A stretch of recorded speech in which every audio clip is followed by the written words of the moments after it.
ندیم رضا کا سلام۔ میں موجود ہوں اسلام آباد میں ہوٹل پہ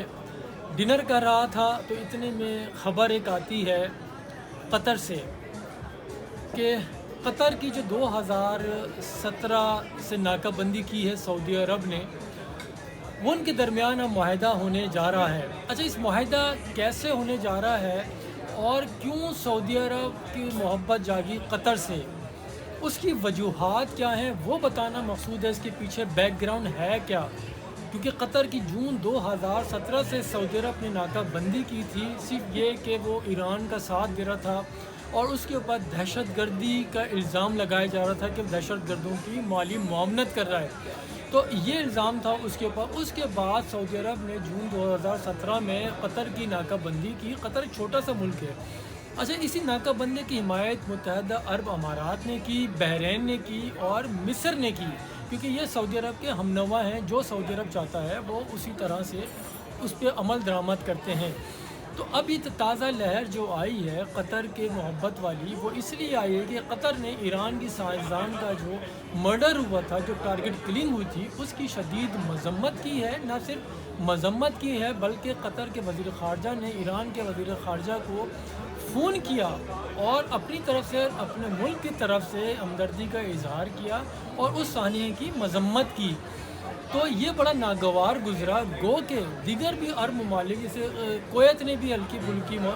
کی ہے، لیکن جس شدت ساتھ قطر نے کی وہ کسی نے نہیں کی تھی۔ اچھا، عرب ممالک میں ایک قطر واحد ملک ہے جو ترکی اور ایران کے گروپ میں تصور کیا جاتا ہے، کیونکہ قطر میں جو 2022 کا فیفا ورلڈ کپ ہے اس کی مہمان نوازی قطر کو مل گئی ہے، تو اس پہ بھی سعودی عرب خائف تھا، تو مختلف چیزیں ملا کے اس لیے ناکہ بندی کی۔ لیکن اس وقت ڈونلڈ ٹرمپ کے داماد اور ان کے سینئر ایڈوائزر کشنر نے جو دورہ کیا اسی ہفتے میں، سعودی عرب کا دورہ کیا، محمد بن سلمان سے ملاقات کی، انہیں آمادہ کیا کہ اس موجودہ صورتحال میں جب ایران کے سائنسدان کا قتل ہوتا ہے اور خطے میں کشیدگی بڑھ رہی ہے، تو ایسے میں قطر کا ایران کے ساتھ ہونا ان کے لیے نقصان دہ ہے، اس کو ہم نوا بنایا جائے، اس سے ہمدردی اس کی ملا جائے۔ کیوں؟ اور پھر یہاں سے جو کشنر وہاں گئے، قطر دوحہ گئے، دوحہ میں ملاقات کی، تو خبر یہ آ رہی ہے الجزیرہ جو ٹی وی وہیں دوحہ میں ہے اور ان کا اپنا ٹی وی ہے قطر کا، تو اس نے خبر دی ہے کہ موسٹ پروبلی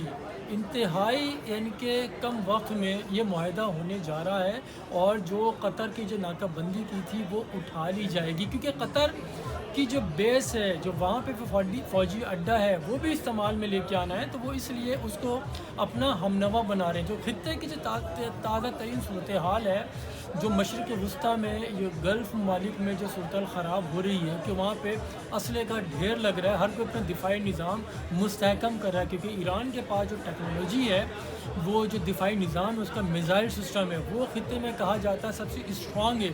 جس کی ایک مثال اس نے بغداد میں امریکی جو بیس ہے اس کے اوپر اٹیک کیا تھا اور کہہ کے حملہ کیا تھا اس نے، جو امریکہ کا دفاعی نظام ہے اسے ناکارہ نہیں بنا سکا تھا۔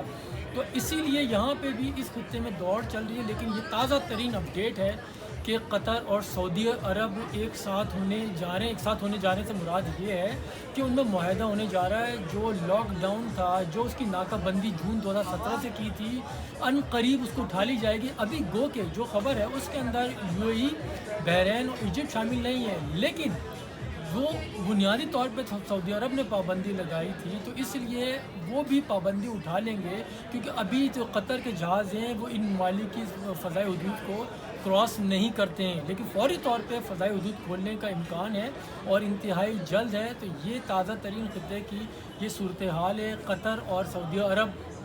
دوبارہ سے ان کے درمیان جو غلط فہمیاں تھیں دور ہو جائیں گی، کیونکہ آپ کو مختصراً یہ بتا دوں جو بیک گراؤنڈ، جو پہلے بھی سعودی عرب نے قطر کے لیے 13 نکات دیے تھے کہ ان پہ عمل درآمد کرے گا تو پابندی ختم کر دی جائے گی، ناکہ بندی اٹھا لی۔ ان میں سب سے بڑی جو ایک بات تھی وہ الجزیرہ ٹی وی کو بھی بند کرنے کی تھی، کیونکہ الجزیرہ ٹی وی مشرق وسطیٰ میں سب سے زیادہ فلسطین کے ایشوز اور مسلمانوں کے ایشوز اٹھاتا ہے، شاید یہی ان کو ناگوار بھی گزرتا ہے۔ تو یہ اپڈیٹ تھی، باقی جو اپڈیٹ ہوگی وہ اگلی یعنی کہ ولاگ میں آپ کو بتایا جائے گا۔ بہت شکریہ، خدا